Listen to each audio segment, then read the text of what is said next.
Welcome to the Fear and Greed Business News Afternoon Report for Tuesday, the 13th of September, 2023. I'm Michael Thompson.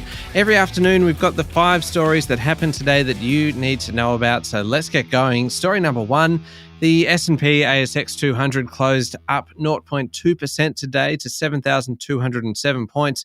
It was pretty mixed, really, in terms of sectors. Metals and mining and materials performed best, with Rio Tinto up 1.5%, BHP up 1.2%, and Fortescue Metals climbing 1.7%. The biggest drops today were really in energy, led by the day's second worst performing company, Viva Energy Group, down 7.3%. That follows media reports that a Swiss-based group is considering selling its stake in the business in a $500 million block trade. Sierra Resources was the worst for the day, down 7.4%, while BrainChip Holdings fell 6.8%. Best overall was Link Administration Holdings, up 6%, followed by Imugene, up 5.1%.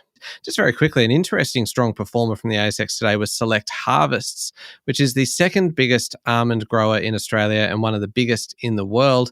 The business says the prospects for a bumper crop in 2024 are growing, with the shift to El Nino weather patterns actually being a bit of a positive for almond growth, and shares in the business were up 10.4%.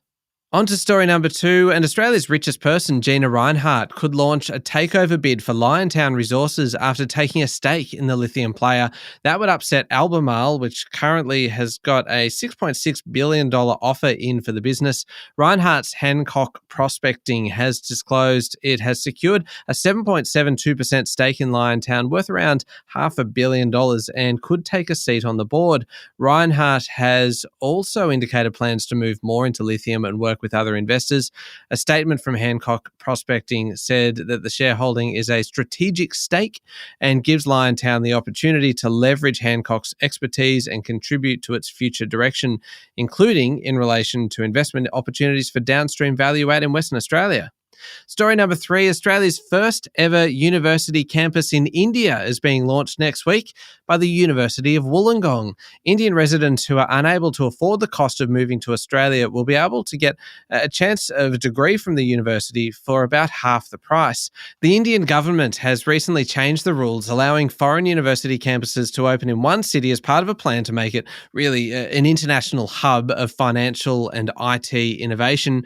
The University of Wollongong is offering postgraduate courses focused on finance, accounting, and computer science. Indian students actually surpassed Chinese student enrollments at some Australian unis since the pandemic, and India is considered a major growth market for the education sector. Story number 4, how about this one? Britain's major supermarkets, department stores and retail outlets are offering the equivalent of 1.2 million Aussie dollars to local police to help fund efforts in facial recognition as part of a crackdown after a massive rise in shoplifting. Theft is costing them the equivalent of 2 billion Australian dollars a year in prevention and stock loss. They're going to funnel information and footage through to the police, including data and evidence, to help crack down on the activity. The wave of shoplifting has really surged over the past few years, particularly with the cost of goods on the rise, making it a more attractive option for organised crime. And finally, story number 5, one out of the US, where Tesla shares have soared 10% following an analyst note about its new Dojo supercomputer's potential. Morgan Stanley thinks it will open up new markets like robo-taxis, of all things, and give Tesla a bit of an advantage in training self-driving systems. Tesla is expected to release a new version of its self-driving system by the end of the year and is due to have an artificial intelligence day in 2024. There you go. That's it for the afternoon report for Tuesday, the 12th of September, 2023. Don't forget to hit follow on the podcast and find Fear and Greed on LinkedIn, Instagram, X, and Facebook. Join us tomorrow morning for the Fast 5 Business News by Fear and Greed. I'm Michael Thompson. Enjoy your evening.